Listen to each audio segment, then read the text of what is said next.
early on in House for All Sinners and Saints, one of the original people was Andy, and she was kind of raised Unitarian, and she's this radical, beautiful, radical queer woman. And she texts me and she goes, hey Rev, I need some pastoral care. And I said, all right, we met for coffee the next day. And I'm like, what's up? She goes, I think I'm having a crisis of faith. And I think, well, what does that look like for a Unitarian? And she goes, I think I believe in Jesus. And I was like, oh my God, I'm so sorry, you're like screwed now. I'm like, seriously, wow. Because sometimes Jesus just like hunts your ass down. There's nothing you can do about it.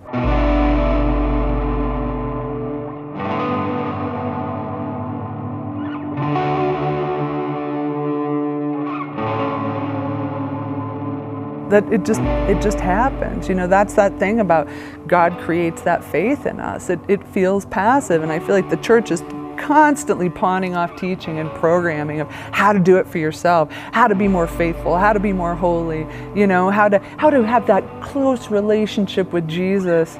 It's like this seminarian a couple months ago is like, in this Q&A, just said so earnest, like, Pastor Nadia, tell us what you do personally to get closer to God. And like, before I knew I was saying it, I went, what? Nothing. Why would I do that?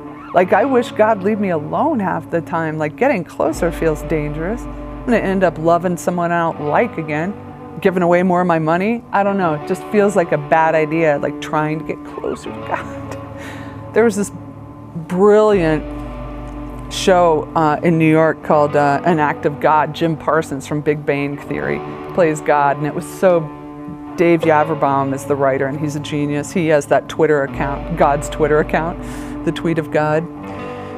And he gives in this play the new 10 Commandments, right? There were some holdovers from the old ones, but there's some new ones. And one is, thou shalt not seek a personal relationship with me.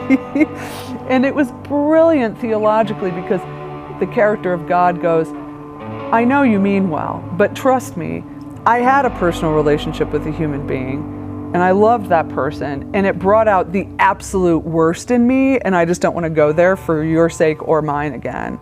And he tells the story of Abraham, and he's like, Abraham was my guy, man. We were so close.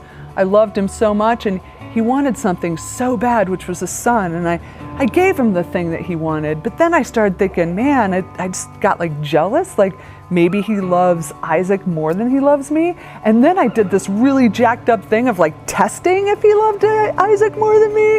And I'm telling you, it brings out the worst in me. So trust me, don't try and have a personal relationship. Cut. Can't sell that.